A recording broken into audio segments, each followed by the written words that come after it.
This election is about all of us, our neighbors, our seniors, our young people, our families, and our future. On June 16th, Democrats will vote for mayor, delegate to Congress, at-large council, and state party leadership. These races will shape housing, safety, schools, opportunity, and the future of our communities. Don't sit this one out. Return your mail ballot by June 16th and visit ward8pms.com/ward8votes for more information on the voting process. Greetings, Ward 8 family. I'm Troy Dante Presswood. Do us a favor, click like and share this video on all your social platforms. Let's make sure everyone in the Ward 8 family knows it's election season yet again in our ward, and there's a lot at stake. First, I have some quick reminders that voting is already underway, and you have several ways to cast your ballot. Here is a list of the Ward 8 early vote sites on your screen. Go ahead and take a screenshot so you have it handy and share it with family, neighbors, seniors, young voters, and anyone else who might need a reminder. This year, with ranked choice voting in effect, that means it's especially important to take a few minutes to understand your ballot before you cast your vote. Early voting is a great opportunity to go inside of a vote center to ask questions and feel confident about the process. You can even drop off your completed mail-in ballot at any of these vote sites. If you need to register to vote or update your voting information, you can do that at these voting locations as well. The final day to vote is June 16th. A list of the Election Day vote centers are on your screen, so take a screenshot now so you can keep it close. Don't wait until the last minute. Get informed, make a plan, and encourage your family and neighbors to do the same. Now, for all the details, including where to vote, a sample ballot, candidate information, and more, visit our special election website at ward8dems.com/ward8votes. We've got you covered with everything you need to know at that website. Remember, your vote is your voice, and it shapes the future of our ward. Don't sit this one out.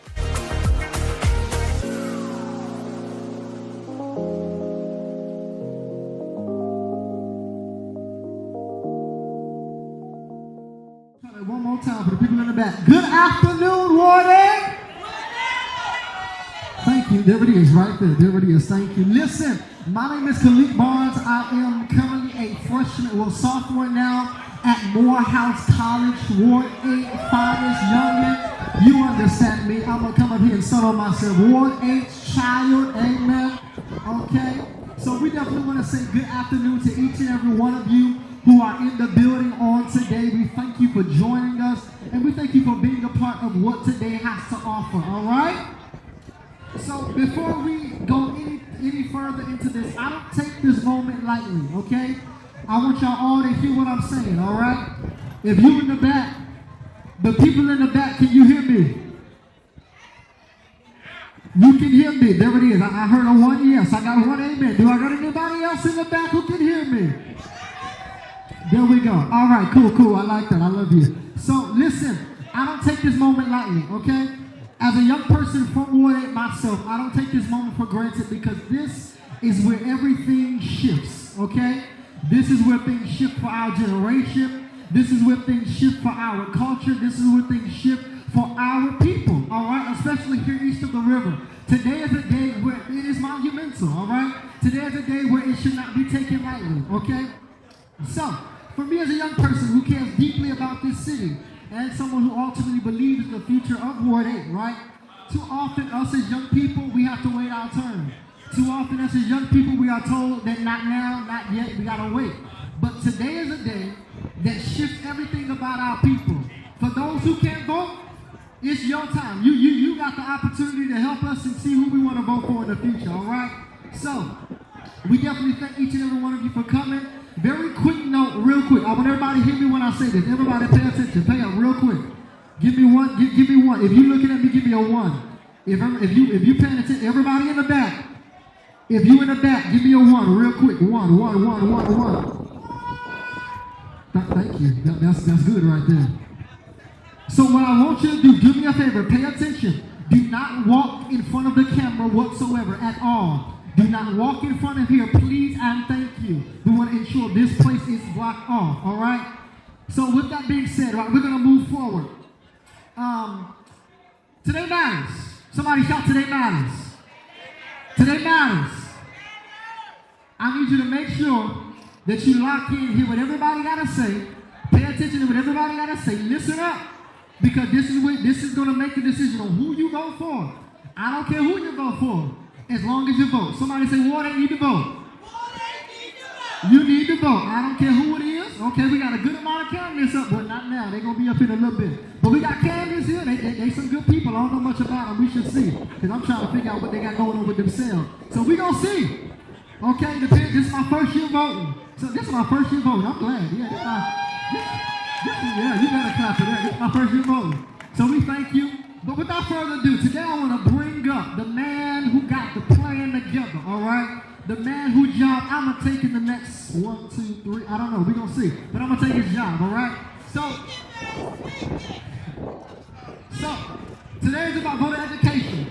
It's about civic participation. And today is about making the candidates the candidates seeking our votes come directly to the people of Ward 8.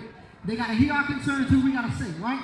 So I want to bring up the Ward 8 Democrats president. Can somebody give a hand for the president of the Ward 8 Democrats? Now, Troy Dante Presswood. He's the president of Ward 8 Democrats, a public relations and communication strategist, a small business owner. He got money. A long time. He's old. Now, hear me when I say this. A long time voice. Woo! Jesus. In the Democratic politics right here in the district. He has worked across government, media, campaigns, public affairs, and civic engagement, and he continues to use this platform to make sure that Ward 8 voters are informed, respected, and heard. Now, if you can do me a favor and give the biggest round of applause. Hello, everybody! Are y'all ready? I can't hear you. Are you ready? We so appreciate you being here at Sycamore and Oak. Give it up for yourselves. Here's what we're going to do. First of all, I want to thank Khalik again for his introduction. I'm Troy Dante Presswood, president of the Ward 8 Democrats. On behalf of our board, our volunteers, our members, welcome to the Ward 8 Democrats Candidate Forum and Straw Poll. A warm welcome to all of our Ward 8 family. Who's here from Ward 8? Raise your hand. Make some noise. Ward 8 in the house. Hey, do me a favor. I want you to like and share content on our social media. How many of you guys on Instagram? Not too many people? Come on now. Y'all on IG? Facebook? Okay, Facebook. Oh, okay. We got Facebook people. Candidates, are y'all taking notice of that? They more Facebook people than they are Facebook, IG, Instagram, wherever you are. Listen, tag us at Ward 8 Votes so we can see your information. Tag us, take a picture, take a selfie, take pictures with candidates, take a picture of you voting, take a picture here at Sycamore and Oak. Whatever you do, tag us at ward8dems.com. Ward 8 Votes. Hashtag Ward 8 Votes. I want to also thank the Board of Elections. They are here today. If you have questions about your ballot, questions about voting, questions about ranked choice voting, the Board of Elections is here. They can talk with you. We'll bring up one of the persons who's here from the Board of Elections in just a moment. Before I go on, I want to bring up LeGreg. Where you at, LeGreg? LeGreg, as you all know, is the owner of the museum store. He's also, I think this mic is working right here, LeGreg. He's also one of the operators here at Sycamore and Oak. I want to bring him up so he can bring greetings to all of you that you're here in Sycamore and Oak. LeGreg. Good morning, everybody. My name is LeGreg Harrison. Good morning, good morning. And I hope y'all know where y'all at.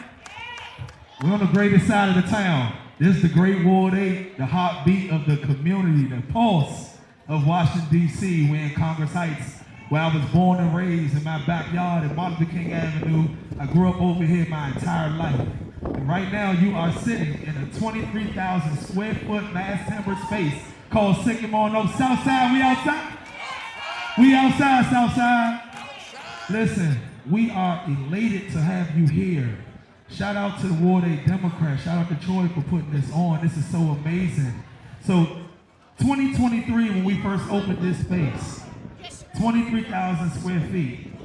We are the house of 20 black entrepreneurs, and this is their first opportunity at a brick and mortar space. And we have been incubated for 2.5 years, going on 3 years coming next month. We have been incubated with a program called Incubate the 8. It's a small business retail program where we give small business technical assistance, resources, and support to these small business, these vendors. And when I tell you, we have done so many things. I'll give you one example. I have a sneaker line now, ladies and gentlemen, because we were afforded the opportunity to fly to Las Vegas to go see a manufacturer that I met in China. And now I'm able to produce my own sneakers, in which out of 1,000 pair of sneakers I sold 800 in 2 days right here in Ward 8, okay? This place is about being vibrant. We're the house of wellness. Shout out to Joe Houston right here. We fit DC. But listen, we can't forget about Ward 8, everybody. We gotta make sure that we make the main thing the main thing. We can't do this right here without you, okay? So shout out once again to the Ward 8 Democrats. Troy, we love you. Thank you for bringing this to Sycamore and Oak, and let the fun happen. Thank you so much, LeGrand. We appreciate that. I'll take it back from you. Give him another round of applause, everybody. Listen, LeGrand has a shop right here at Sycamore and Oak, the museum shop. Make sure you check it out. Get some of your great clothing line. It's right around the corner. Am I right? It's on the other side of this structure right here, so check them out before you leave. All right, let's start with the race for mayor. The mayor is the chief executive of the District of Columbia.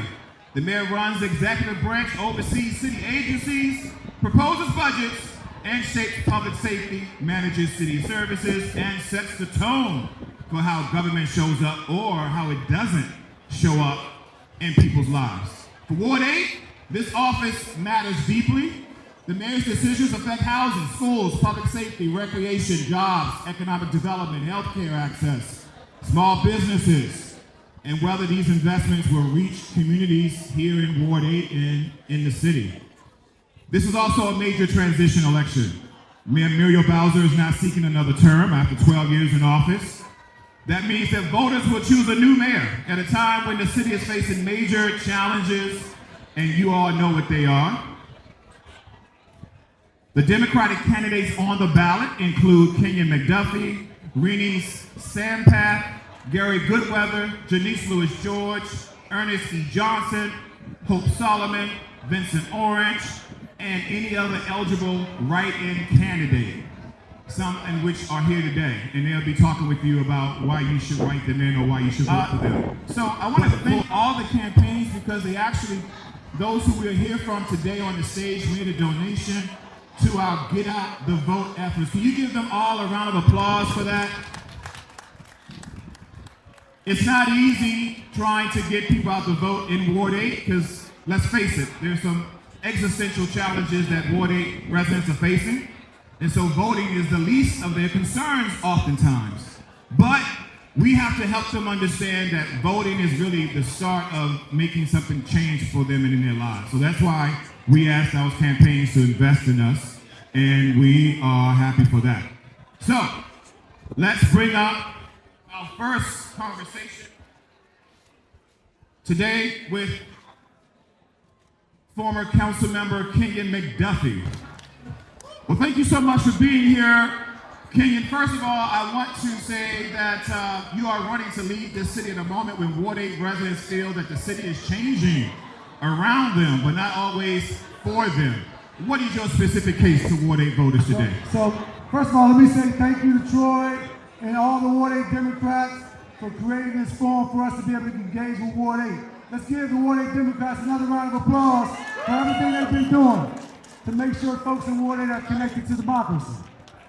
So my case for Ward 8 is that I'm not just showing up for the first time as a candidate for mayor to Ward 8. I've been showing up to Ward 8 for as long as I can remember. I've been showing up to play sports in Ward 8 way back when you had the Boys and Girls Club there and there was a Safeway on MLK. I met my wife in Ward 8. My wife grew up around the corner in Congress Heights, right on Newcomb Street. I've been coming around Ward 8 since I can remember, and as a council member, I've showed up for Ward 8. I showed up for Ward 8 during some of the toughest times that y'all have had, when you all have lost people's lives to gun violence. I've supported your council members with resources and making sure that we can put economic activity and development into the community, create jobs for folks in Ward 8. I supported projects just like this. And I supported you all's businesses over the years as a council member. So I'm starting off by saying that as mayor, I'm running for mayor of Washington, D.C. to fight and deliver for all D.C. at a time where we have a president that doesn't care about our city. We got Donald Trump, who is working to really separate to embed ICE with MPD, creating an environment where people don't even want to live in Washington, D.C. right now, where our immigrant neighbors are living in the shadows, making sure that it's unsafe for communities across the District of Columbia. I've showed up for Ward 8 to make sure that we've had resources, not just downtown and building office buildings, but coming to this community as well. And I'm going to do the same thing as Mayor of Washington, D.C. I'm running to make this city more affordable, including in building the housing that we need, including when it comes to child care, so that people can afford to have their kids go to child care and be in the workplace at the same time. Yeah. I'm running to make sure that there's more opportunity that shows up in these communities so that y'all don't have to come to City Hall and ask for it. Yeah. And I'm running to make sure that we have a government that's accountable to people across the District of Columbia, including right here in Ward 8. What I'm saying is, I didn't just show up to Ward 8 today as a candidate. I've been showing up to Ward 8, and I'm going to continue to show up to Ward 8 as the next mayor of the District of Columbia. Okay, all right. So you just talked about young people. You talked about investing in youth. If you become mayor, DCPS remains under mayoral control, but we know that half of our students are in charters, and so I'm curious about your take on two things. One, the charter versus traditional public school model, and how you will support that in terms of equity and funding. But then also, thank you. Okay, we want you to hear. But then the other thing too, Kenyon, is that do you support, and I want to shout out our school board rep here, LaJoy Johnson-Law. Hey LaJoy, wave your hand in the air. LaJoy is our school board rep here. Do you support some controls going back to the school board? So what I support is school choice. I support a strong and vibrant school system for our public students across the city. That includes DC public schools and DC public charter schools. We have one system of public education, and I am 100% in support of it. And I've been supporting LaJoy and Jock and everybody else who has been representing our Ward 8 across the District of Columbia when it comes to our school system, to make sure that we're doing this work through a lens of equity. I know that the national headlines have been saying how well DC public schools are doing, and it's true. We've seen a lot of gains over the years. We've been recognized as one of the fastest improving urban school districts in the country. We were just recognized recently as one of the fastest improving, since COVID-19 pandemic. But the reality is, when you peel back the layers, some of those improvements have not been evenly distributed across the board, including right here in Ward 8. So I'm going to make sure that we are showing up in the way that I have, touring the schools with your school board representatives and visiting with your teachers and your parents to understand what your needs are. When it comes to in-classroom supports, early literacy, quality curriculum, teaching, teacher retention in high-need areas, when it comes to attendance, showing up in elementary schools, making sure that kids are going to school across the board so that it doesn't turn into chronic absenteeism and definitely doesn't turn into truancy.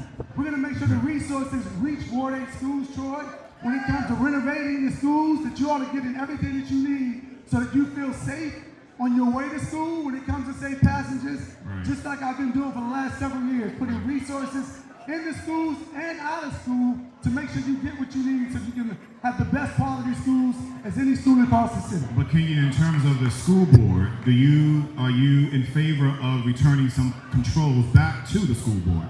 I mean, it depends on what you say by returning some controls.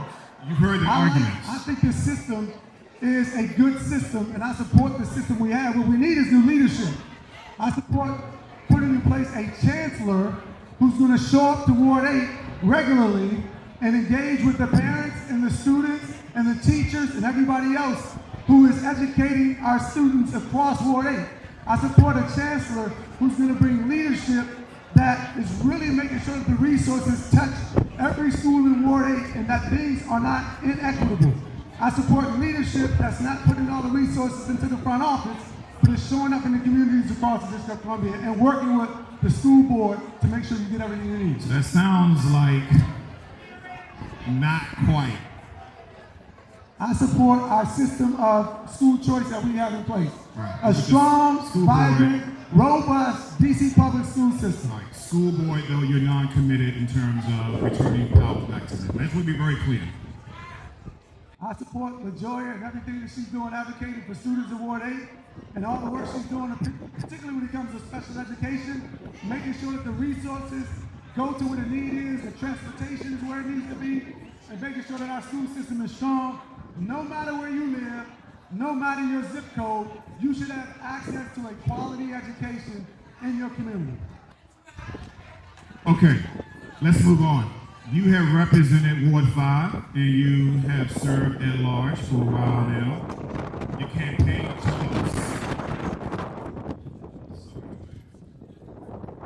keep it all together here. Your campaign talks about affordability and public safety. What would be the first Ward 8 specific action that you would take as mayor that residents could see or feel within the first 100 days? The first Ward 8 action that I would take as mayor so that residents can see or feel is to hold my first community meeting as mayor of the District of Columbia in Ward 8. I'm going to show up in Ward 8 like a mayor is supposed to and meet you all in your communities so that I'm not surprised by the things that you all are experiencing on a daily basis. Leadership is not about what you do simply at City Hall and the Wilson Building. It's about showing up in communities every single day. And the very first public meeting that I have in the community in the District of Columbia as the next mayor of Washington, D.C. is going to occur right here in Ward 8, meeting with Ward 8 residents and walking with Ward 8 residents and understanding Ward 8 residents' concerns and putting residents' concerns at the top of my priority list. We're going to make sure y'all are safe, y'all have quality education, and y'all are getting the jobs created that you need and connecting Ward 8 residents, including young folks, to those career pathways.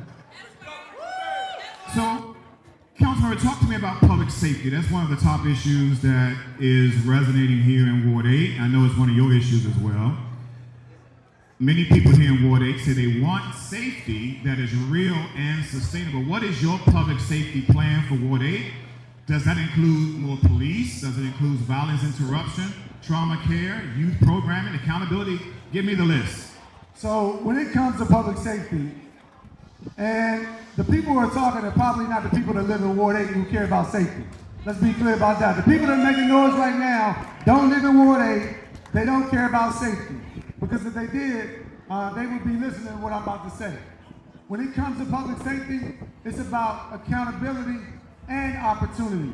When it comes to public safety, it is about quality, community-oriented policing with officers who are invested in communities, with officers who understand the communities, with officers who show up before a crime happens and understands what communities are experiencing. It's about quality, community-oriented policing where officers know the name of the senior citizen who sits on the porch and has been there for 30 or 40 or 50 years. Officers who show up who know the names of the young folks who are playing on the court and on the fields. Officers who show up who know the names of the shop owners along the corridors where you all live. So it's about accountability, making sure that when people commit crimes, Troy, they are held accountable to the fullest extent of the law, and that accountability happens swiftly and certainly. But it's also about opportunity.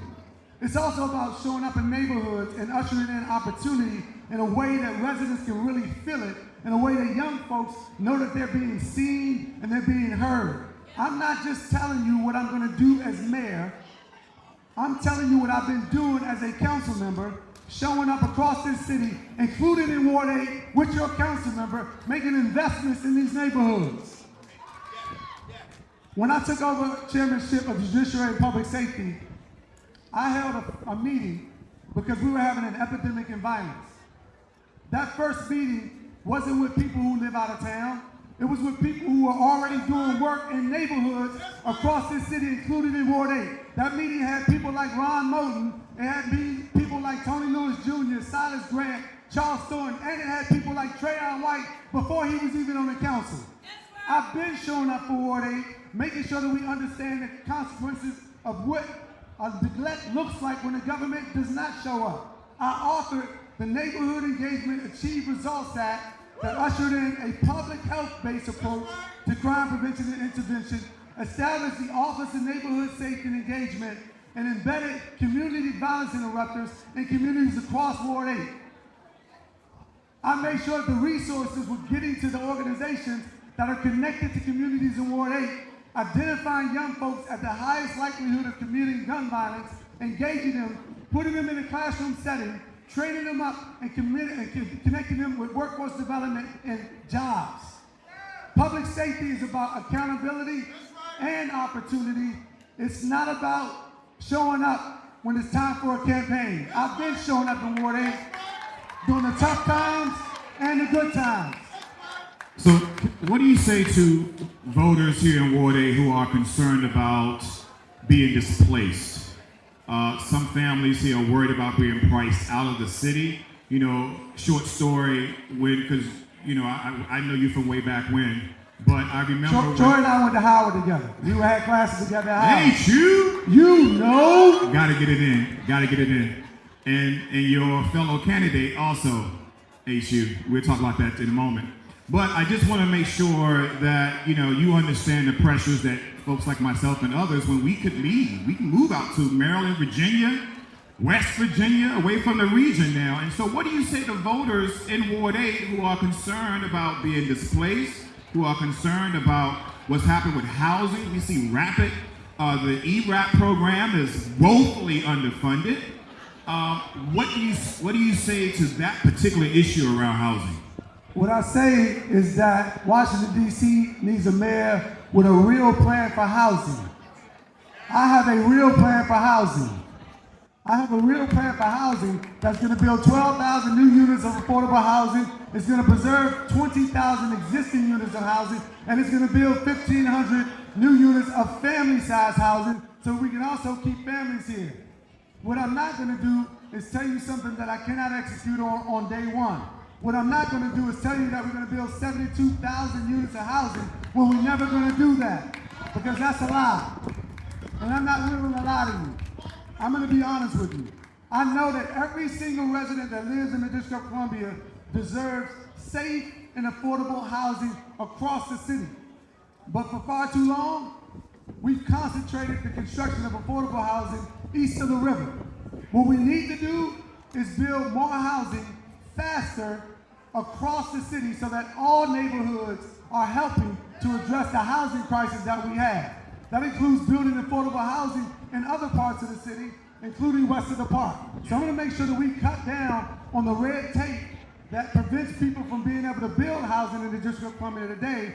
We're going to cut down on the friction with government that prevents us from getting deals done. We're going to make the agencies that touch on housing work better and faster so that you can get the permits that you need to construct the housing that we need across incomes, including deeply affordable housing as well as missing middle, so that our teachers and our first responders, our firefighters, our child care workers, our health care workers, they can all live in Washington, D.C., and we're going to build that housing across every ward in our city to make sure that you all can also get the housing you need, including for sale housing, so that we're building multifamily rental and for sale housing so that people can live out their dreams of owning homes in the District of Columbia as well. Now, in terms of developers, especially those who are shoddy developers, and we have a number of those here in Ward 8, will you hold them accountable? Absolutely. Absolutely, I will. And here's the thing. What I do, I have a track record of holding people accountable across the board when it comes to oversight. And we're going to make sure that people who get a government benefit, who develop on government land, are held accountable to the fullest extent of the law with penalties that matter so that they feel it. If you don't deliver on the promises that you've made, then you're going to pay for it, and you're going to hurt because of your lack of accountability. We're going to make sure that we stand up to developers who are not putting the interests of DC residents first in a way that we have never done before. There will be consequences if you don't deliver on your promises. So before we hear your closing argument, I want to ask you a fun question, which is that Ward 8, as those of you who live here and work here and worship here, you know that Ward 8 has some of the best views, the best culture, the best history. Hello, somebody, come on now. The best views, I say that twice because it really does have some of the best views. Where would you take someone out in Ward 8 to help them understand the soul of the city? You can't use this location here. You gotta use another location. Where would you take them out in Ward 8 to be like, yo, this is the soul of the city? I would take them to Players Club. Okay. I'll take them to Georgina's. Yeah. I'll take them to make sure they have a good time and see some good people and see the heart of Ward 8. I would take them to a place that's been an institution in Ward 8 for years, across politics. It's a place where community really gets together. So that's what I would take them, Troy. Okay, why Georgina's? Why Players Lounge? Tell me why. Because you get the flavor of Ward 8 in a way that you don't get if you go to some new place. Now, look, I'll take them to Georgina's and then I'll take them down the street to some of the newer places too, right? Because I have helped to build and invest in communities, including in the intersection of Martin Luther King and Good Hope Road. I put money in the budget to make sure that we can keep We Act Radio where it is, so we can have the Go-Go Museum where it is, so that we can have development right at that corner of Marion Avenue and Good Hope Road. All right, I got you. So Players Lounge, and then you're gonna ride them down MLK toward Marion Avenue. I got you. Sweet Tooth, keep it going. You keep it going. All right. Listen, thank you. And I've been to all those places, by the way. I've been to all those places, by the way. Listen, thank you so much for engaging in this type of forum here, answering our questions. By the way, these questions came from Ward 8 voters, so thank y'all for sending those in. Mr. Kenyon McDuffie, I give you the last word. Take a couple of minutes. So, Troy, again, thank you to the Ward 8 Democrats for this opportunity. Washington, D.C. is at an inflection point right now. We can move boldly into the future with leadership that fights back against Trump, protects our home rule, and creates neighborhoods that are safer, more affordable, and more opportunity-rich, with a government that is accountable to you, a government that uses the people's resources for the people's priorities. What we cannot afford is to elect somebody who's campaigning on empty promises, somebody who's campaigning on lies, somebody who's not showed up for the Ward 8 community in the way that I have. I have consistently shown up for communities across the District of Columbia. Even when I was a Ward 5 council member, it did not matter, because those borders are not real when it comes to the pain that people in Ward 8 have been feeling for decades. I've shown up with the people who are here, including the faith community, including your council member. I put money in the budget for resources for Ward 8, for economic development projects. I worked on the first tax increment financing in Ward 8 history. I supported this project right here. I supported connecting people with jobs in Ward 8 when it comes to RFK and other economic development projects. I have a track record of delivering real results for Ward 8 residents, just as I have for residents across the District of Columbia. And if you want a mayor who actually has a vision of economic growth with guardrails, who's going to make it more affordable when it comes to buying homes and living in the city, when it comes to child care and utility costs and groceries, then I'm your candidate. I'm Kenyon McDuffie. I'm #1 on the ballot. And I'm promising I'm going to deliver for Ward 8. I'm going to deliver for Ward 8. I'm going to fight for Ward 8 every single day, just like I have for 13 and a half years in this city. Thank you, Ward 8. Thank you. Over here, so up next is the Ward 4 council member from the District of Columbia. Give it up for Janice Lewis-George. Thank you, Councilwoman, for being here. Thank you, Troy. It's great to have you here at this forum. Hey, I just want to jump right into what you just heard. I think you may have heard a couple of digs at you from the former council member there. I just wanted to give you an opportunity to correct anything that you may have heard. Good afternoon, Ward 8. It's good to see y'all. My name is Janice Lewis George. I am a proud third-generation Washingtonian, a proud graduate of DC Public Schools, a proud graduate of the Howard Law University here in HU. I'm also a proud daughter of Union Temple Baptist Church, W Street, the daughter of Willie Wilson, Mary Wilson, and Anika Wilson Brown. So while Ward 4 is my residential home, Ward 8 has always been my spiritual home. And so for me, when I stepped up to run for office, it's because I believe that we deserve a leadership that is going to put people first. And for me, putting people first means three things. First, addressing this affordability crisis. Everyone is feeling the squeeze. Housing is too expensive. Child care is too expensive. Utilities are too expensive. And we deserve a leadership who's going to actually do something about it. I fought against rent hikes when they were trying to raise our rents up to 12% and stop it for families and for seniors.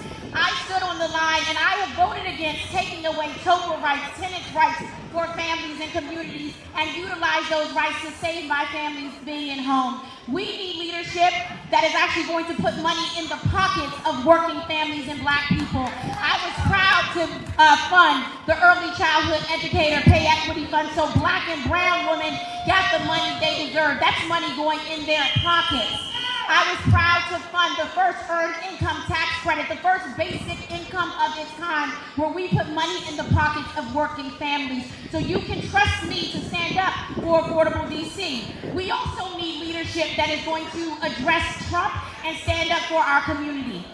We know I have authored the legislation to end cooperation between MPD and ICE. I didn't just say it when it was a political talking point.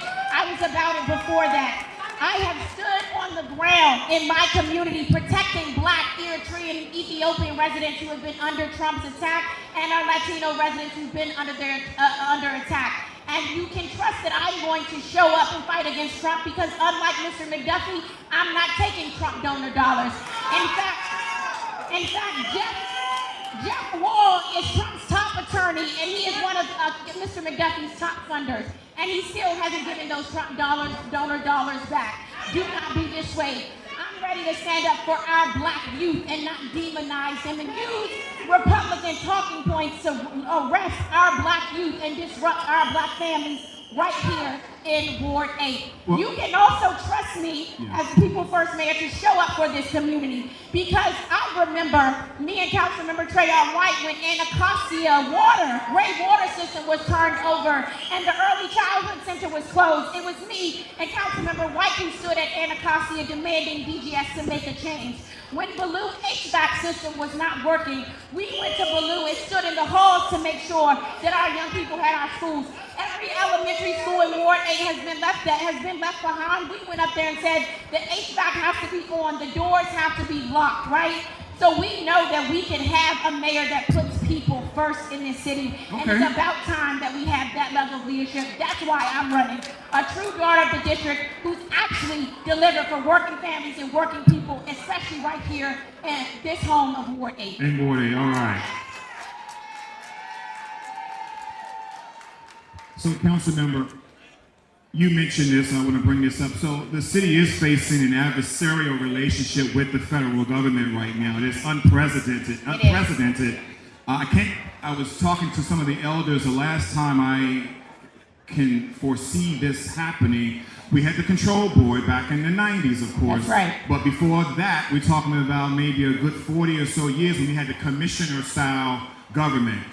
The current administration in the White House is threatening, as well as Republicans on the Hill, threatening that type of governance here in the city. How will you, as mayor, work with our federal government? I mean, they are a major part of Washington, D.C. You can't get around that. Absolutely. How will you work with them and to help them understand that we're partners in the District of Columbia, not adversarial? Yes, thank you for that question. So as a daughter of the district, I think it's so important that we preserve our statehood and our autonomy. And I have a plan to do so. And I would never jeopardize our statehood and our autonomy, but I think we can have a strategy that isn't just supplying in advance. So what we're gonna do is use every legal tool we have to fight back against this administration. I'm gonna work with Attorney General Brian Schwab to make sure that we are in the courts fighting. I was the only council member who stood in the courtroom with Eleanor Holmes Norton and Brian Schwab when we went to court when they tried to overtake our police department. And I stood there with them, and guess what? We won and did not allow them to federalize the police department. So we know we can use legal tools. I'm also going to build relationships in Congress. I have been walking the halls of Congress myself, one of the only candidates that have shown up with Free DC in the halls of Congress, building relationships. Because the only thing protecting us from real autonomy being taken is that we don't have 7 Democrats in the Senate who will vote for Republicans. But we have the opportunity to have a federal affairs office, not one person, and I'm not talking about showing up to caucus happy hours. I'm talking about building relationships and saying, welcome to DC. I know you're here to serve your jurisdiction. Here's how DC is going to help you, and here's how we need you to help DC. And I know that is working because we had conversations with several Congress people who told us that this is the first time they're ever hearing from DC leadership, ever. Even Hakeem Jeffries told us personally that DC wasn't doing a good job building relationships with Democrats. I've been able to have conversations with purple jurisdiction Democrats like in Virginia, and I said to them, we need you voting with DC. They said, I didn't know that my vote against DC was so consequential. So we know we can make the case to fight for DC home rule. But I tell people, fighting back and fighting for your community doesn't mean that you're not able to work with any and everybody. I'm willing to work with anyone who's going to benefit the residents of DC, but I want to be clear that I will stand up to anyone who attacks our community. And I think it's important to note that the greatest threat to home rule is these pay-to-play politics that takes place when we have sports betting contracts that cost the city $200 million, right? When we have contractors who make $13 million off our city and then are arrested for fraud.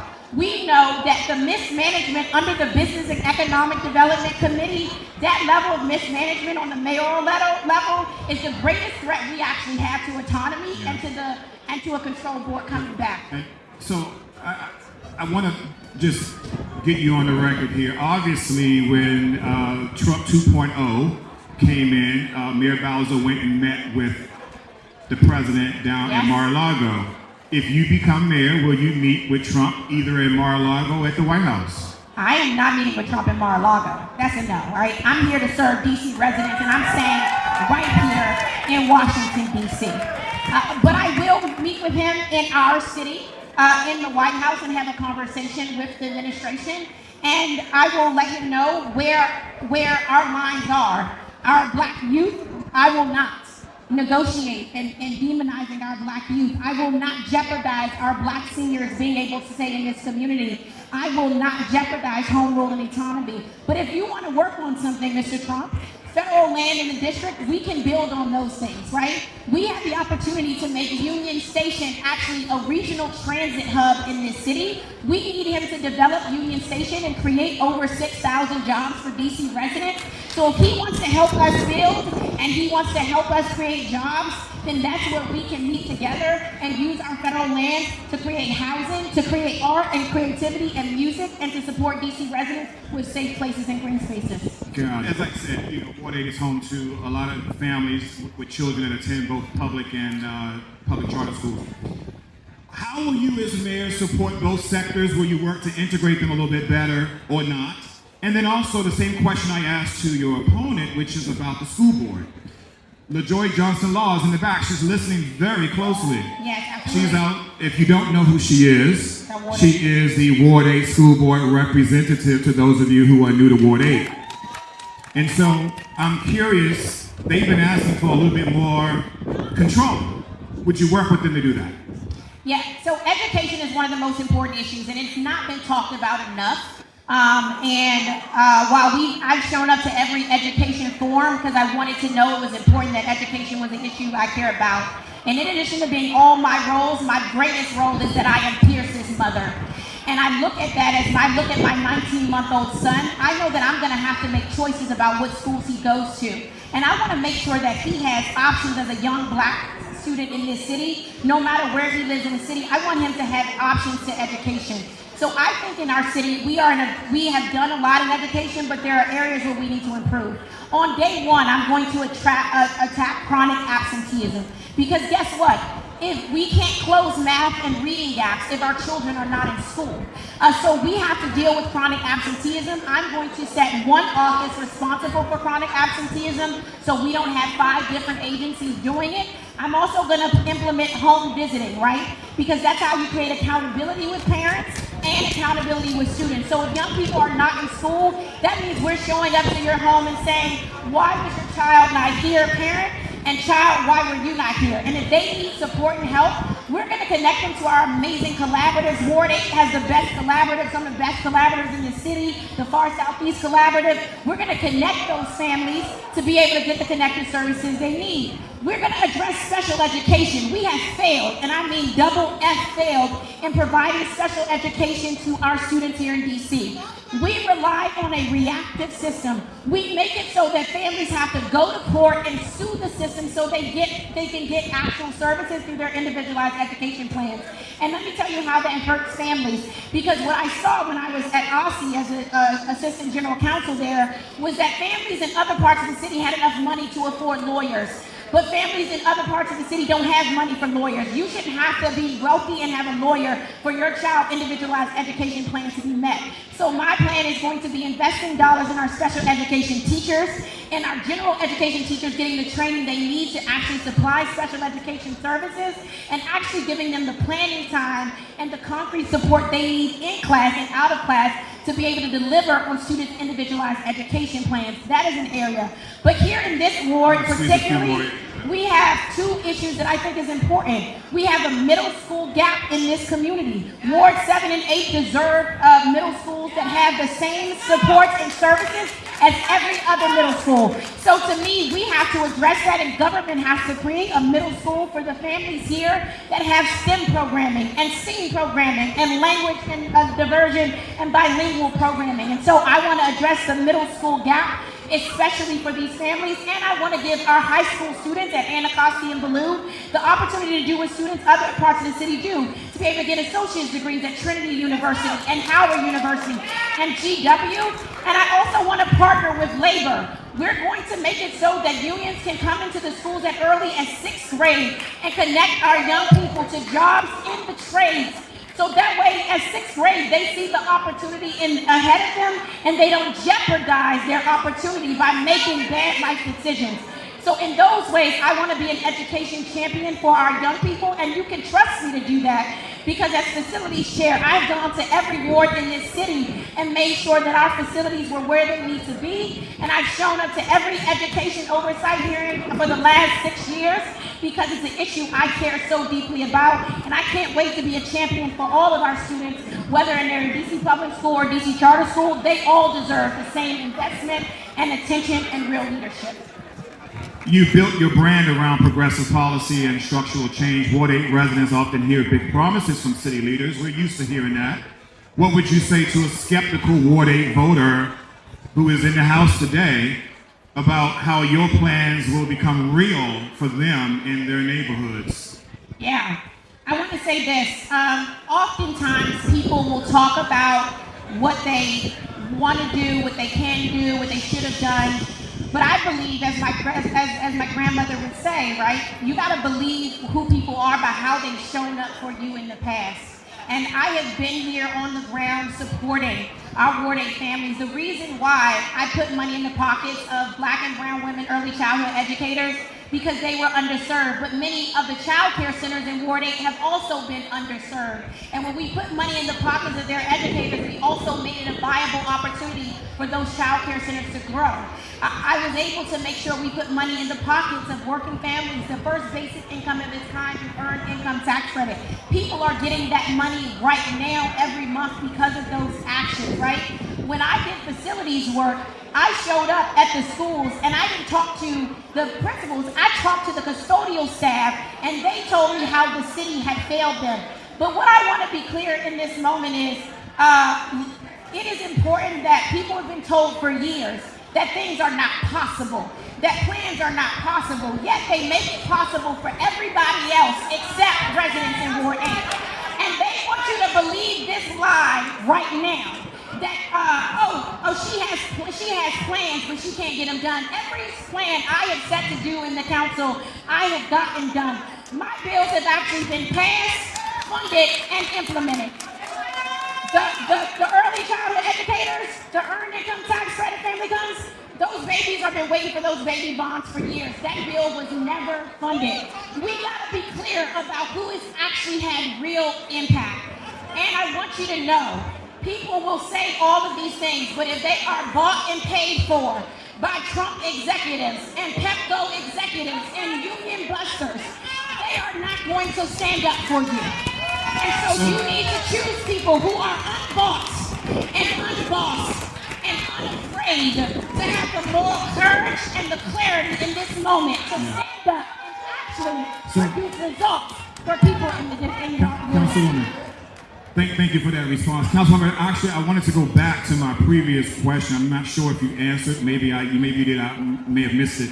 Would you support returning some power and authority to the school board?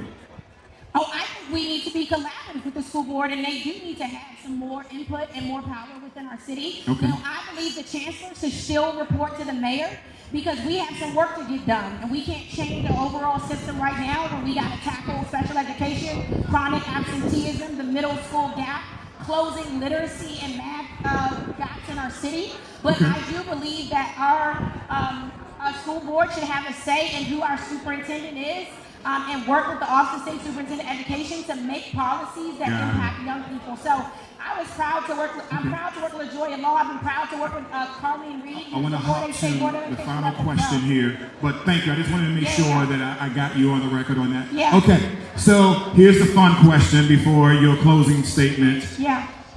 I'm asking everyone this: where would you go? Where would you take someone here in Ward 8 if you want to show them a good time?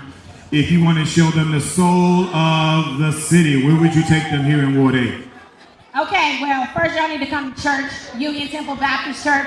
Reverend Anika Wilson Brown preaches a good word every Sunday, so please come to Union Temple Baptist Church where we don't just teach, we don't just preach, we also teach who you are and whose you are. So I hope to see y'all on Sunday in W Street. Amen. Okay, thank you, first and foremost.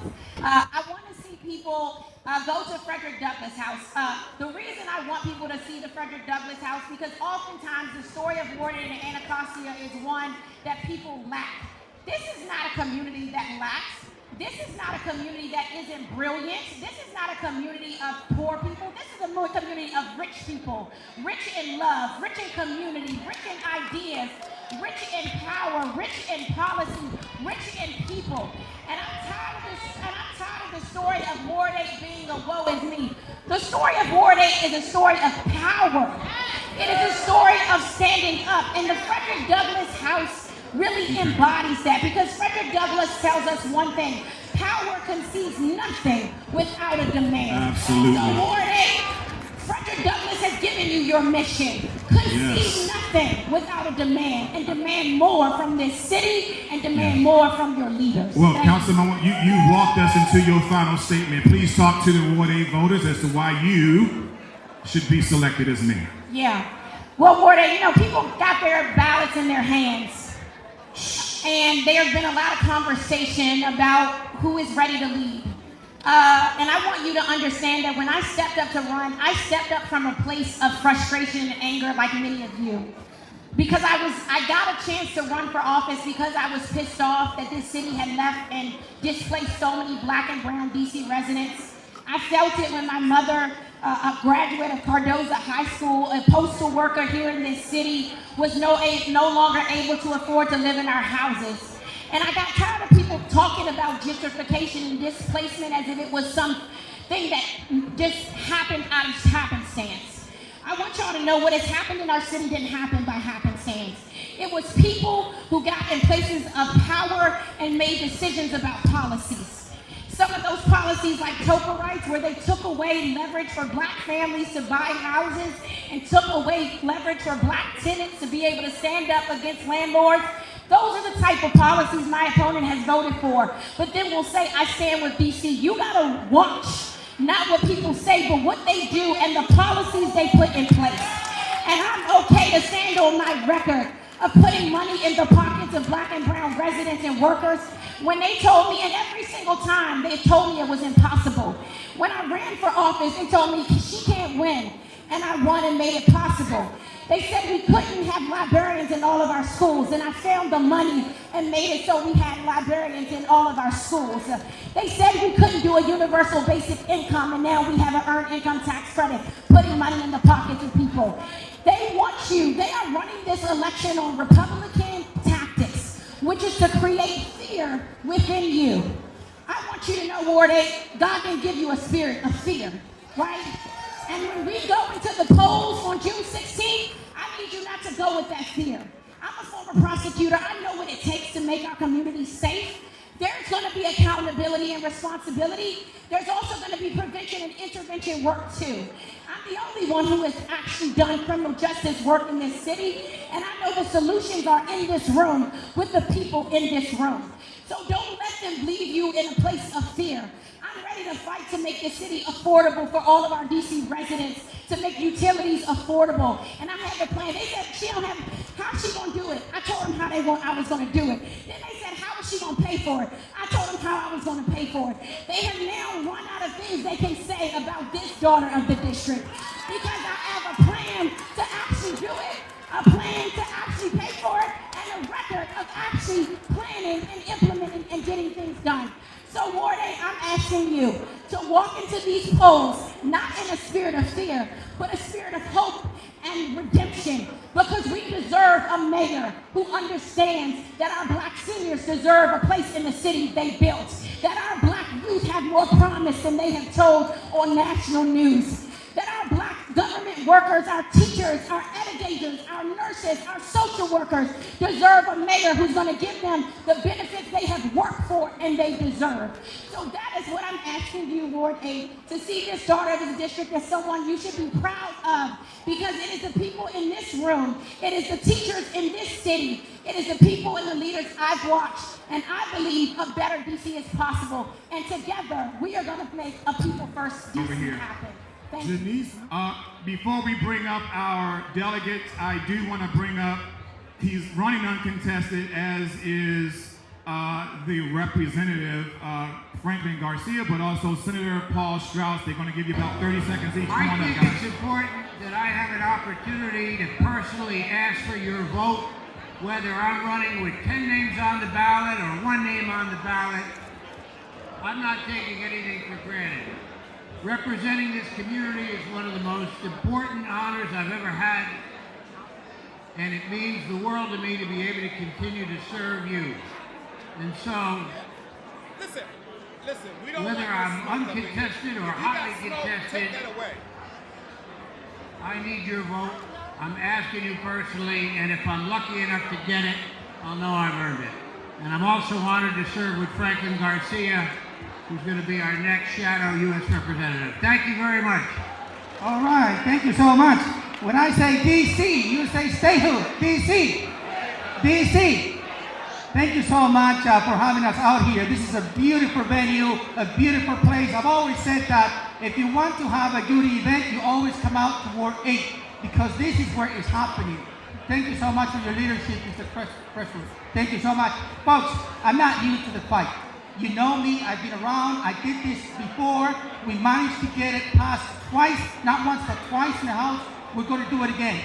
Our path to statehood is clear.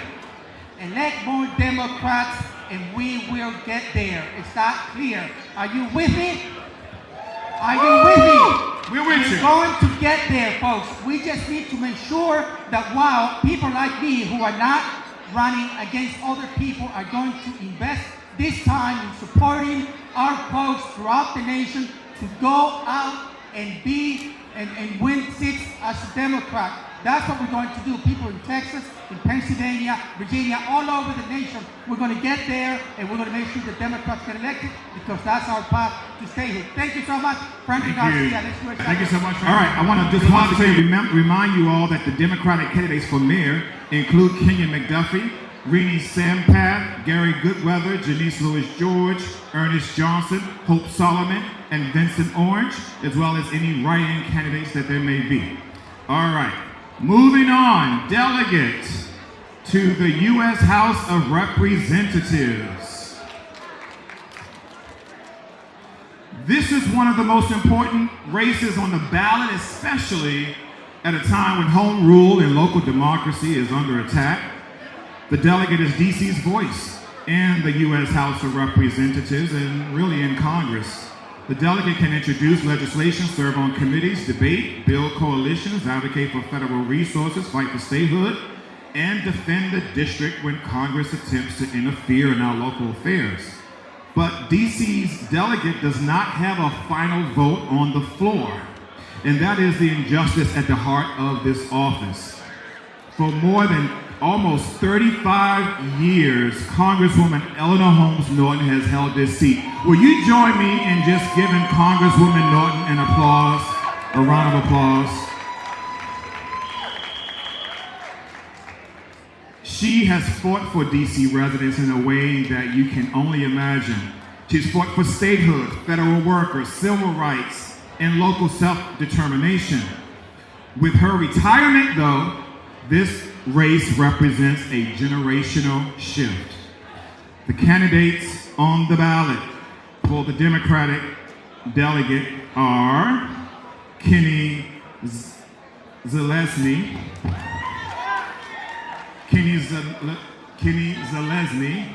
Robert White, Trent Holbrook, Brooke Pinto, Greg Zacco, and any other eligible write-in candidate. Today, though, we're joined by four: Brooke Pinto, Trent Holbrook, Robert White, and Kenny Zelezny. And we'll hear from them in that order. We have about 10 minutes to spend with our delegate candidates, and so I want to call up our very first candidate. It is Councilwoman from Ward 2, Ms. Brooke Pinto. Well, thank you so much, Councilwoman, for being here. We appreciate it.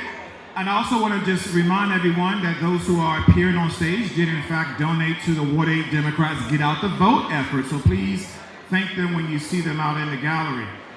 First of all, this seat, as I mentioned, has been held by Congresswoman Norton for over 35 years. Why are you the right person for this generational transition? And what would you do differently while honoring the importance of her office? Good afternoon, Ward 8! It's so great to be here with you, Troy. Thank you to the Ward 8 Democrats and everybody who's come out today. This is such an important election. And the truth is, there's no comparison to Eleanor Holmes Norton. What she has done for our city, for our statehood mission, for civil rights, for women's rights, is unparalleled. And she has made all of us so proud to be Washingtonians. And I want to honor her legacy in the next era that we're entering. And you mentioned this generational moment. That's exactly what we're in. We are in a generational moment. I am proud to be the youngest member ever elected to the DC Council in our history. So did you beat our own council member, Trayon White? Because he was the youngest at the time. I did. I'm a little younger. Who's in the back? Hey, council member. But I think what's so important in this moment is that we can do and must do both. To honor our history and our legacy and make sure that who we are as Washingtonians can be maintained and celebrated, and to think to the future about how we're going to continue to succeed as a city. And part of that is getting more resources from the federal government so that we can all afford to live here, that we can have more resources come to our parks and our schools and our institutions. And that's something that this seat has to be laser focused on, both defending the district, but also proactively securing benefits to the district. Well, let's talk a little bit more about those benefits. Many DC residents are federal workers, they're contractors, part of households connected to the federal government. How will you protect families from federal workforce cuts if you get on the Hill? Well, what Donald Trump and congressional Republicans have done to our workforce is outrageous and illegal. We have had over 20,000 of our residents lose jobs through DOGE. As many of you know, And some of those are jobs working directly for the federal government, and even thousands more of contractors and associated jobs. And so one of the things I've tried to do on the council is use our vacancies in our local government to help provide job opportunities for some people who've lost their jobs. One of the things I know Eleanor Holmes Norton, and shout out to Trent Holbrook, who works in our office, is fighting for back pay for those residents who have lost their jobs. But what I want to do in Congress is make sure that we bring in new industries that are in high growth areas to hire our residents. Industries like tech and healthcare and defense manufacturing and AI, so that the tens of thousands of people who have lost their jobs can get trained and work in these high growth industries and be a part of all of our success. And that is one of the most important things that this seat can do, is be proactive to attract those important industries, because jobs are so stabilizing for everything else we want to accomplish, and without bringing more job opportunities here, we're going to look back 10 years from now and really wish we had. So let's talk a little bit about the federal government. That's the role that you seek to represent the district for. Now, right now, you mentioned that we have Republicans on the Hill who are adversarial to the District of Columbia.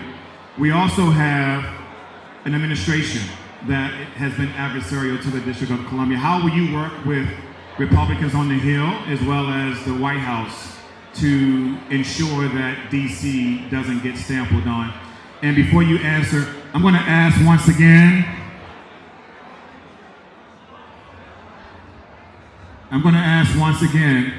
If we can use our inside voice.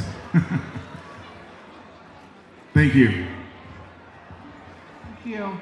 So the question is how we're going to work with an administration and congressional Republicans who have it out for us, who do not want us to succeed. And what I have found is that Congress is not a monolith. There are different things that drive different people. And so what I do now, today, is go to the Hill and meet with members and defend against some of these outrageous ideas that they are proposing. Some use logic, some use heart, some need to use other people who they rely on, but there have been dozens of proposals this year that I have worked to successfully stop. Whether that was their proposal to ever disallow the DC Council from changing our criminal laws, stopped. Their proposal to overturn our public safety laws, Secure DC, stopped. And so we have to be proactive. We can't wait until it comes to a vote. We have to make sure that we stop them from trampling on our affairs early. And I'm not waiting until January to start that work. That's the work that I do today and every day to protect our city and our right to govern ourselves. Let's talk a little bit more about Ward 8 specifically. It's home to a lot of federal land. The current Congresswoman has worked to get control of a lot of that land for the city. But that land includes major transportation corridors, the Anacostia River, the military adjacent communities here at Bowling, and neighborhoods affected by federal decisions. What federal issue affecting Ward 8 would you prioritize first? So one of the most consistent pieces of feedback that I hear from Ward 8 families is wanting more spaces to play and be in community for all ages, for kids, for middle-aged folks, and for seniors.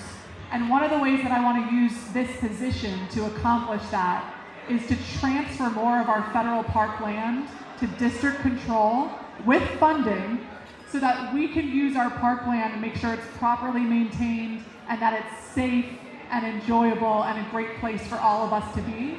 I also want to pass my bill on the DC Council that opens up new teen centers in all of our quadrants so that we can have a teen center open in Ward 8 with a youth advisory board who is designing the activities to happen at the teen center. And that's where we can have a really important partnership with what we're doing locally and what I will be doing on the Hill, hopefully, with your vote, to make sure that those spaces are available and that we have the funding we need to make that a reality. Would you work on the Hill to fund these get these teen centers funded separate and apart from the district's budget? I will always look for creative ways to secure more federal funding. I think we are leaving billions of dollars on the table that can honor our families. There's a lot of different mechanisms to do that, and I will always look for how we can get the most funding possible for our city. Okay. So before we close out, I wanted to ask you, which I've asked everyone so far, you know, Ward 8 is a great place to see the views of the Capitol where you want to end up. And it's also home to a lot of culture and a lot of just, you know, realness, if you will. If you were to come over here in Ward 8, where would you take someone to get the real flavor of Ward 8, the real flavor of DC? Well, there is so much misunderstanding nationwide about who we are as Washingtonians. Even the way that this president talks about us is as though we are only the federal government. And I think it would be really important to show people who we are and what our culture is. And there's no better place that I can think of than taking them with Ron Moten to the Go-Go Museum and make sure that people not only can enjoy our music, but understand the history of the go-go music and who we are. And then I'd probably take them to D-City Smokehouse for some barbecue brisket. They do have good barbecue. Well, thank you so much for answering our questions. These questions did come in from the public. I'll give you the floor to make your final statement to Ward 8 and why they should choose you to be the delegate. Well, in that case, I'll stand. Well, thank you all for coming out today, and I'm so happy to see my colleague, Councilmember Anita Bonds, in the crowd. Give it up for Anita. And thank you. I'm so honored to have Anita Bonds' endorsement in this race. And I'm going to continue doing great things for the city. Appreciate you. So I am Brooke Pinto. I know many of you. You know I love this city. You know I care deeply about protecting our autonomy and making sure that we have the right to govern ourselves. You know I care deeply about every person's public safety because everyone has the right to be safe in our community. And it was our Ward 8 neighborhood walks that we went on over the last several years with many of you at 6 in the morning and 3 in the afternoon and 1 in the morning that said to me and pleaded with me, please do not go to sleep until you do something alongside us to help us with public safety. And that is what drove me for years to pass the most comprehensive public safety law in our city, to make sure that we are preventing crime before it happens, that we are holding perpetrators of violent crime accountable, and that we are better coordinating as a government. And you know I care deeply about our schools and our education system. And I can secure more benefits from the federal government to make sure that those mayoral candidates you just heard from have the resources they need to invest in all of our children and invest in all of our opportunities across the district. We have the most incredible city in the world. I am so proud to live here. I am so proud to serve you here. And I want you all to know that just as I've done every single day on the council and in the Attorney General's office before that, I will fight like hell on our behalf every single day in Congress to make sure that we all have the wins that you deserve.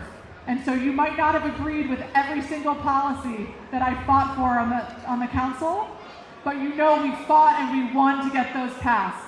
And I'm going to do that on behalf of all of us for our city in Congress. And so I need you with me. We've got 17 days left until the election. You can vote by mail, you can vote in person, you can vote on election day. Brooke Pinto, hope to have your support. Thank you so much. Oh, we got something for you. All right, Trent, come on up.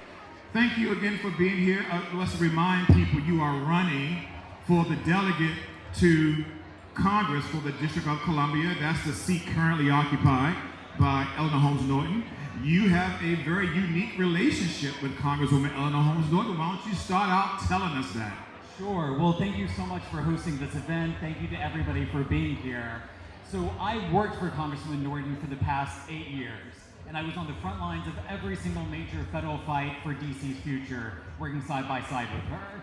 We made historic progress on DC statehood, taking the DC statehood bill from losing 2-1 in 1993 to passing in the House. We fought a historic number of anti-home rule attacks. We stood up for our federal employees and done so much more, with me fighting side by side Congressman Norton. And not just that, as you mentioned, I've known her even longer. She was one of my professors in law school before that as well, so she and I go way back. Well, let's talk a bit about home rule. Now, if you are elected to this seat, if Congress moves to overturn DC laws, block out budget, or interfere with public safety decisions, what is your strategy besides issuing a statement? Sure. So the biggest thing is to work with our allies that Congresswoman Norton and I have been working on for so long. And so, as I mentioned, when I started the DC statehood bill, it lost 2-1. We got a record number of co-sponsors on the bill, and right now in Congress there are 207 co-sponsors of the statehood bill, when it only takes 218 to pass. And the way that we did this, we made this a national issue. We got over 100 national organizations to endorse the DC statehood bill, which made DC statehood the national issue that it is now and that it deserves to be. So the way that you fight these fights is largely the way that we've been doing it with Congresswoman Norton.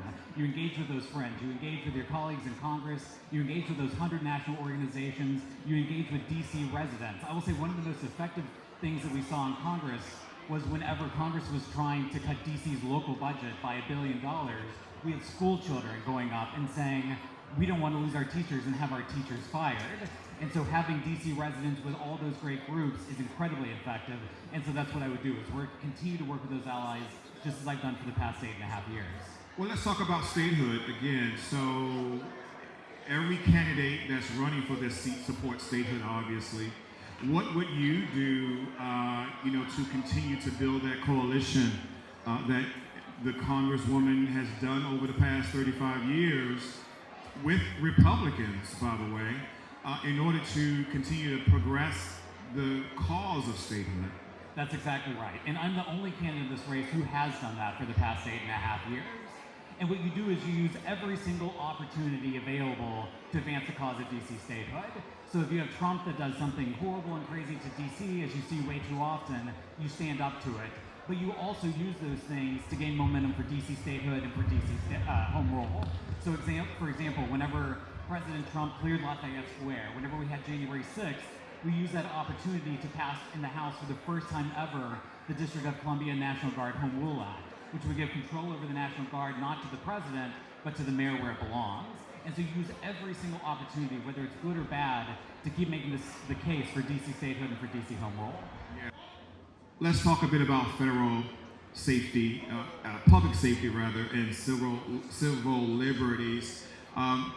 You see what's happening with the deployment of alphabet soup law enforcement agencies, federal law enforcement agencies across the city, as well as the National Guard. Over 2 dozen. Yeah, absolutely. And they're going up, actually. I think I heard he wanted to increase those numbers.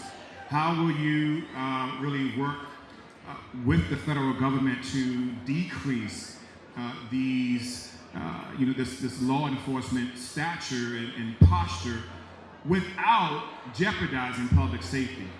So let's be clear, our local laws should be enforced by our own local police officers. There are 24 police forces that are already in DC. We do not need the President of the United States coming in and trying illegally to federalize the Metropolitan Police Department. And so I worked with Congresswoman Norton, and we've worked on the District of Columbia Police Home Rule Act, which would make it where the President could no longer try to federalize MPD, which he tried to legally do. And also, the last thing we need are National Guard troops on the streets, which he's again done illegally. But the only way that he can do this colorably is because we're in the District of Columbia, which is why we need to pass, as I mentioned, the District of Columbia National Guard Home Rule Act to give control over the Guard to the mayor. And the biggest thing is these are the prime examples for why we need DC statehood, because we do not need these federal agencies enforcing our local laws in a way that you can't do anywhere else. And we can also make the argument across the country on why this shows why we need DC statehood and to try to get empathy, because what happens in DC happens elsewhere weeks later. We saw this, for example, in California, where they brought out the National Guard there to enforce their laws, but the thing is that was on federal property, so they couldn't do it everywhere else. DC is treated uniquely and uniquely bad because we're not the 51st state. Got it. Let me ask you about Ward 8 specifically. As I mentioned earlier, Ward 8 has a lot of federal land, federal properties, federal installation, including that big military one right across the avenue here. How will you work with the federal government to address Ward 8 concerns? We often have to complain about mail service in Ward 8. We often have to complain about, the National Park Service doing their job. How will you, as the congressman, I always want to say congresswoman, it's been so long since she's been in that office, how will you, as the congressman, help to address that? So you have to be in the community. That's what Congresswoman Norton taught me. And she was so good about always being everywhere in DC. The good thing about being the DC delegate as opposed to a member of Congress from a different state is that you live here. You're not just traveling home on the weekends. And so the biggest thing that you can do is go talk to your constituents every single day and be in your neighborhoods every single day. And we were so good in Congresswoman Norton's office about taking constituents' concerns and relaying it to the federal government and getting actual real results. We had numerous meetings with the Postal Service, as you mentioned, about concerns right here in this local area about why the mail wasn't being delivered. We held them accountable and it got better. And it's all the way from that to, for example, the Federal Bureau of Prisons, which houses DC Code residents who are who have violated the DC Code. And so those people are frequently across the country. And so you have to watch every single day, see where they are, and that's what we did, making sure that they were close to DC and in facilities that were safe. And so the biggest thing is just being there, being in the community, and being that voice on the Hill and being the voice with federal agencies. All right, so Ward 8 has some great views. I've been asking everyone about this. Great culture, great history here. If you were going to take your campaign or, a significant other or a family member or just a visitor to a place in Ward 8 to just show them what's great about our city, where would you take them? I would do two things. Players Lounge, because of course, you have to say that. It's so wonderful and good. And then the other would be Frederick Douglass House, just because of the amazing history there, and because he's the namesake that's going to be what our new state is going to be named after, and because of his great history and his standing up for DC well before DC statehood has become this national issue that it is now. Got it. All right. Well, listen, take a little moment here to make your closing argument to Ward 8 voters why they should select you as the next delegate to the U.S. Congress. Great. Well, thank you so much. Thank you again to everybody for being here. As I said, I'm the only candidate in this race who spent every day of the past 8 years working side by side with our warrior on the Hill, with Congresswoman Norton, fighting on every single major federal issue impacting the district. When I first started with Congresswoman Norton, the DC statehood bill had been voted on one time in 1993, and it failed 2-1. They lost half the Democrats on the vote. We worked together to make it a national issue. We got 100 national organizations to endorse the bill, and because of that work that we did, we took the bill from losing 2-1 in 1993 to passing in the House twice. And I'm the only candidate who has that experience of delivering for DC every single day. We increased DC TAG awards, for example, by 50% when so many other programs were being cut. I've stood side by side with Congresswoman Norton fighting every single anti-home rule attack that we've seen, and they're just going to keep on coming. So we need somebody who knows what the seat is about, who knows how to deliver for DC at the federal level, and we need somebody who has been there fighting every single day on these complicated and critical issues. And so that's why I'm asking for your vote. So give it up for Robert White, Kenny. Thank you so much. Tell me the significance of that song to you. I used to live on 27th and R Street when I worked for Congresswoman Norton.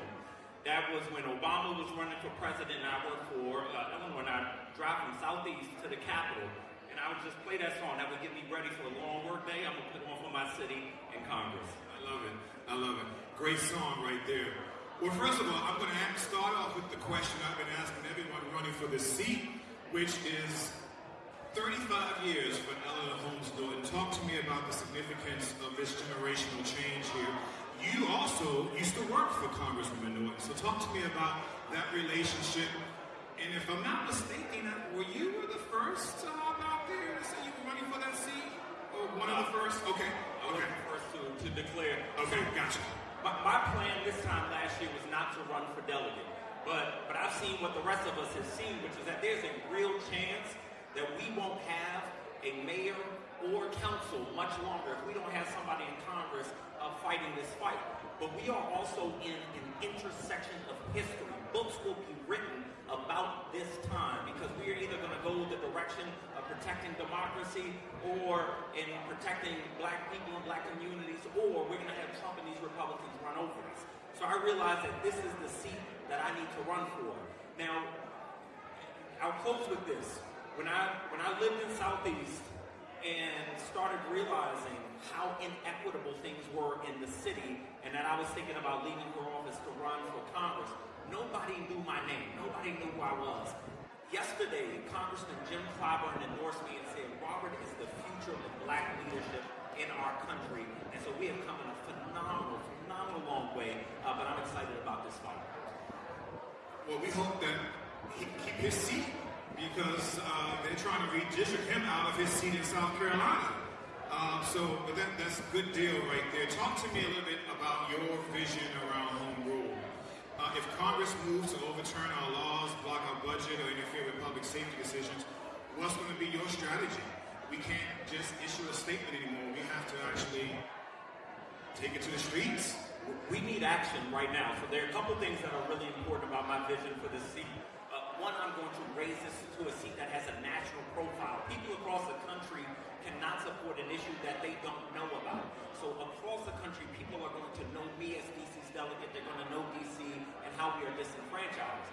But the other thing I realize is that our home rule rights are going to be determined by the outcome of the midterm election. So my work starts on June 17th, the day after the primary. When we win, we're going to start mobilizing residents across the nation to make sure Democrats win back control of Congress, because that is the best thing we can do to protect DC's home rule. Got it. You know the district has a lot of federal workers here, contractors, people who are connected in some way to the federal government. This past year and some change hasn't been the best in terms of federal job cuts and DOGE and, the federal law enforcement interference. Talk to me about your strategy as the delegate to the district to push back against these changes. So I know families that are very close to my family where one has a dad who had just started working for the federal government. He got DOGE, lost his job. I'm not sure how they're going to keep paying their mortgage. Another family, equally as close, the mom was a contractor, lost her job, and just 2 months ago got a job after about a year of unemployment with a kid going to college. So we have to take this seriously. If Democrats win back control of the House and ideally the Senate, we're going to have to restore our federal jobs, but around a clear vision to attract people in. We also cannot depend on the federal government to bring all of the jobs that we have lost. So I have a strategy to bring tens of thousands of jobs to downtown DC and to across the district and the region, working with our regional members to do that. So creating federal tax incentives for businesses to relocate to DC so we can have more jobs for our residents. Getting federal funding that other jurisdictions get when they close military bases because they lose so many jobs. We've lost more jobs than any military base closure. So this region should be getting federal funding under that same principle. So I'm going to get us funding to restabilize our economy, federal tax incentives to bring jobs back, and fight to re-expand the federal workforce. You work with Republicans in the House to do this and the Senate to do, and the President to get these types of bills passed? Some of the bills I do think we will get Republican support on. So, look, they are, believe it or not, they're members of Congress who have business interests in some of the buildings downtown, so they don't want them empty either. So I do believe on the economic stimulus, we can get Republican support. But we have to be very clear about where we are. On things like DC statehood, for the foreseeable future, there will not be any elected Republican support. You mentioned the federal support and resources. Talk to me about what that looks like here in Ward 8. Can that look like more investment in infrastructure, in the environment, in small businesses, healthcare? What does that look like for Ward 8? So where we are sitting right now used to be federal property. I was the staffer for Congresswoman Norton, who was the lead staffer on getting this St. Elizabeth's East transferred to D.C. And look at what we have now, right? This has created jobs and stimulus. Across the street is the headquarters for the U.S. Coast Guard and the Department of Homeland Security, which brings people into the community. Unfortunately, they're behind the wall. Again, Congress, Ward 8 has a lot of federal land, federal installations here. We need really good leadership in Congress on this. So I believe that we should have a strategic economic plan for Ward 8, and that it shouldn't be here's what we want to accomplish in 10 years. It should be here's where we will be in 10 years, and here's the mile marker every single year to let us know we are on track. What we lack is accountability. Everybody who runs for office says, I'm going to do this for Ward 8, I'm going to do that for Ward 8, and things are not changing fast enough, and we need more accountability there. We can create a deputy mayor for east of the river, and then it disappears. Like, there has to be more accountability there. The delegate should be part of that plan. So the delegate working with the mayor, the Ward 8 council members should be developing that plan, and I am 100% committed to moving that. The other thing that I can do, and this is something that I borrow from Congresswoman Norton, is work with our Ward 8 businesses to get onto the federal supply schedule. So if you sell toilet paper, you got a hauling truck, you got a construction business, you should be getting money for federal projects. And that's something that I will be able to help you with as delegate. You mentioned, and I mentioned at the top, and you just mentioned a moment ago that you work with Congresswoman Norton in Congress. Can you talk just a little bit? I know Trent also worked with her as well. A little bit about what does this mean as far as this shift? Her leaving, I know we all gave her a round of applause earlier, but this is a big change, man. Like, we got to get used to, a new face representing DC. So the best way to honor somebody's legacy is to build on top of it. We don't have to rebuild the foundation that Congresswoman Norton built. But the risk we run is somebody in that seat, a seat that has tremendous power because she built it, but that power doesn't exist in law like most other members of Congress. So if the next member of Congress doesn't know the power she has accumulated, they will lose it. And it will take us another several decades to reaccumulate it. So you need somebody who on day one knows that when there's a Democratic majority in the House, they, by tradition, allow you to vote on the minutes on the floor. You need to have someone who knows on day one that when there's a Democratic president, they allow you, like senators, to recommend federal judges. And we see the impact that has on communities like ours. You have got to know to have somebody who knows that seat and knows how to use it, but also how to modernize it for a new day. This is a new day, and we can do some things differently. Before we close out, can you tell us where you would take your beautiful wife, Christy, who I know, and the girls, and just anybody who you're bringing to the city? Where would you take them in Ward 8 if you want to really show them the fire that makes up DC? No, I appreciate it. But we'd have a good time in Ward 8. I was asked this question here a few weeks ago. I appreciate Trent borrowing my answer. I'm taking you to the Players Lounge. Give us a new answer. If you said that answer, we could give us something new. Something new? Okay, but I do like the Players Lounge. So, well, here's what I'm going to do. I'm going to take them to Anacostia Park. We're going to go skating. But then I'm going to take them to the office of the Informer. Because right now, black news outlets are more important than they have ever been. So that's where I'm taking them. Okay. Make your closing statement to the Ward 8 voters as to why they should select you to be their next delegate. So, good afternoon, everybody. I appreciate you coming out today. We are in a moment of history that matters more than most. This is a moment that matters more than any other time, probably since the Civil Rights era. Because we are in a time where we have a president who is openly trying to destroy democracy, who is openly promoting racism, a president who's a U.S. attorney is on one hand saying, I'm going to show you how tough on crime I am by arresting young black kids and arresting their parents, but not tough on crime for the people who stormed the Capitol and they pardon. In a country where you have never been able to have a serious conversation about reparations, but the president is about to get $1.8 billion to give out to people who are his friends, including those folks who killed police officers, who caused traumatic brain injuries. We need somebody in this civil rights seat, in this voting rights seat, who is going to fight the fight for today. Now, I'll say this. I was in a debate yesterday where all the candidates running for this office said, yes, this is a civil rights and a voting rights seat. But one of those candidates tried to pass a bill to allow search and seizure, warrantless search and seizure. tried to pass a bill to allow the police to collect DNA from people who are arrested, not having been charged. Another candidate on that stage who in the first debate said the reason Congress is trying to take over DC is because the council went too far when they said over-incarceration is not going to make us safe. And another candidate who said the way that the federal prosecutors are prosecuting juvenile crimes is not a federal issue. I said that's because you've never been in handcuffs because of the color of your skin and because you dress like the rest of your friends. This is a civil rights moment, and we need a civil rights leader. And it don't mean you gotta be black, but it does mean that you gotta show up the way that you came in. Not like some kid's birthday party when you put on a costume and then you leave the room and you take that costume back off and you are no longer about civil rights. This is a serious time, a time for a serious candidate. I am asking for your vote in this straw poll. I'm asking for your vote on June 16th, and I'm saying let's get to work because we have work to do.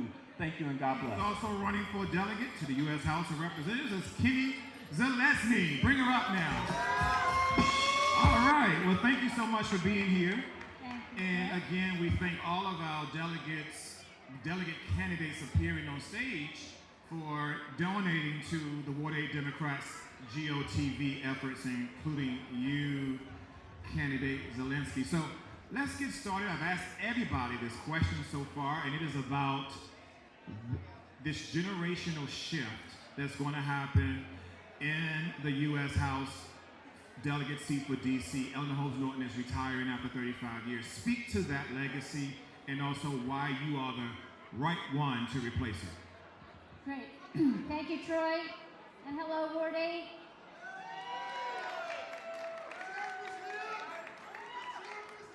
I first met Eleanor Holmes Norton in 1995 when I was working in the White House, and she was 4 years into her service as DC's delegate. I had huge respect for her then. I have huge respect for her now. And I want to say something important about her background. Eleanor Holmes Norton didn't come up through DC Council. This seat has never been a stepwise promotion from DC Council. I know my opponents in this race want you to think that Congress is just some kind of varsity city council and that they should just slide up into that seat because they've been legislating here. But that's not the job. It has never been. And the reason Eleanor Holmes Norton was so successful, so fierce, so powerful, and so inspiring to us in DC is that before she came into that job, she had worked on the national stage. She had built national networks. She had built a national reputation. And when you don't have a vote on Capitol Hill, you need to use other tools. She used her network. She used her relationships. She used her national gravitas. The other candidates in this race don't have any of that. But I have been working on the national stage for 30 years and winning for DC in that time. I worked in the White House. I was counsel to the Attorney General at the Justice Department. I ran a nonprofit in DC. We helped thousands of black and brown students be the first in their families to go to college. And we took that program national. And Barack Obama noticed and gave us a big portion of his Nobel Peace Prize money. And also on the national stage, I ran the strategy team at Microsoft, and I was co-chair of Women for Kamala Harris. Those relationships are what's going to get DC access, going to get audiences for this city, and help us win our fights. Excellent. Let me just ask that we remember in the back to keep our voices to our inside voices. You're doing a good job, by the way, just I want to remind you, okay? So, Kenny, let's talk a little bit about your background. It's in policy, advocacy, civil rights reform. You just talked a little bit about that. How will you turn that experience into power for DC in Congress, where DC often starts without a vote? Yes. So let me tell you the story of my college access nonprofit, because we worked with every high school in the city, including Anacostia, Ballou, Eastern, Dunbar. We worked with seniors across every high school. And let me tell you what our story was. We knew that there were high school students in this city who could make it in college, but they weren't making it to college. And we had a second insight. So that was the first. The second one is that the most influential person in the life of a 17-year-old is another 17-year-old. So we took those talented kids and we taught them in an intensive way how to do their college application process. And then we taught them how to teach their peers. And through that, we changed the college-going culture in this city. The college enrollment rate of high school graduates in this city used to be under 40% when my program started. We boosted it to over 60%. And that happened across DC, and then we took it elsewhere. We took it to Chicago, we took it to West Virginia, we took it to New York. And that's what Barack Obama saw when he was president and said, this program matters, this insight is right, what happened in DC can grow and happen elsewhere in the country, and that's why he gave us a big piece of his Nobel Peace Prize money. Now, I'm telling you that story because that's how you build power in Congress. Well, we started in that little nonprofit in a basement of the Jubilee Housing Project Teen Center. We didn't have any money. We didn't have any name recognition. We didn't have any formal power. What we did was we saw the nugget of the value in those teenagers, and we built a coalition to support them. The coalition was parents, businesses, schools, foundations, and ultimately Congress itself. We built that coalition. When you're DC on Capitol Hill and you don't have formal power, that's what you do. You build allies and partners, and you bring them to your side. That's what I've been doing for 30 years, and that's what I will do for DC as your delegate. The unemployment rate in DC is higher than the national average.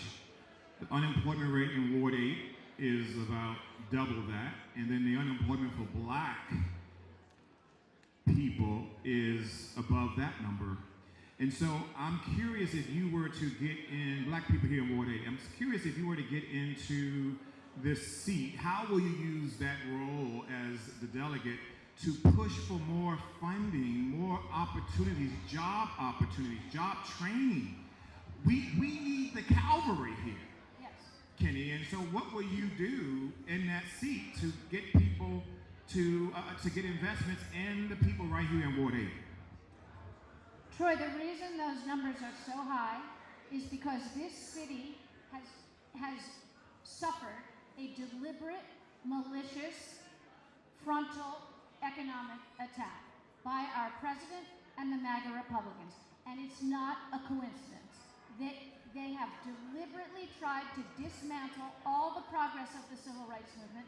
They look at DC and they see it as a place that built a black middle class off the back of the federal government, and they said, we don't want that. They have deliberately tried to dismantle it. So we have got to fight back against that. Now, let me be clear about how you fight back. Number one, you recruit all the allies and partners in the Democratic Party, which has not been good enough to us. You enlist those partners to fight with us and for us. But the other way you fight back is we have got to wean ourselves off of the federal government. We learned this year the hard way that we're a company town and the company hates us. And we can't sit by a second time and let that happen. So how are we going to do that? We have to, now this is going to sound familiar because two other people on the stage just said this. We're going to need to bring new industries into this city besides the federal government. But you know what's different between me and the other two people who just said that? They don't have any idea how to do that. I am the only one in this race who has any business experience at all. I used to run the strategy team at Microsoft. And during my tenure, Microsoft became the most valuable company in the world. I know something about job creation. I know something about the AI revolution that we are experiencing. And if DC is going to come out a winner on the other side, we are going to have to bring those jobs here. That if we just think we can be a 20th century economy where the only employers are, and the only industries are government and tourism and restaurants, It's not true. What else would you bring? We have to develop a local startup tech scene here, which we have the raw ingredients to do. We have great universities. We are a place that young people want to live. If they were born here, they want to stay here. If they weren't born here, they want to come here. And we need to have jobs for them. Look, there are a lot of terrible things about AI, but one of the good things is that it will enable some students to leapfrog some of the historic skilling and training that has been required to succeed in the workforce. AI will enable some students to get farther faster. And we need that for our kids in Ward 8 and across the city. Because there will be new jobs available if we're smart about how to develop a homegrown tech scene. And we have to bring the big businesses here. Amazon created a second headquarters, but they went to Northern Virginia. They didn't come to us. We can compete better for this. And small businesses, which make up the bulk of our economy outside of government, they don't thrive unless there are big businesses that they can be part of that ecosystem. I'm the only one with business experience in this race. So the others can talk about, oh, we're going to bring new jobs and we're going to diversify the economy, but they have no idea what they're talking about. They have never done it, and I have. Let me ask you what I've asked everyone, which is where would you take someone here in Ward 8? Can't use Sycamore and Oak, but where would you take someone here in Ward 8 if you want to show them a good time with the soul of the city? Where would you take them? All right, I know you said don't say Sycamore and Oak, so I won't, but I do want to tell you something.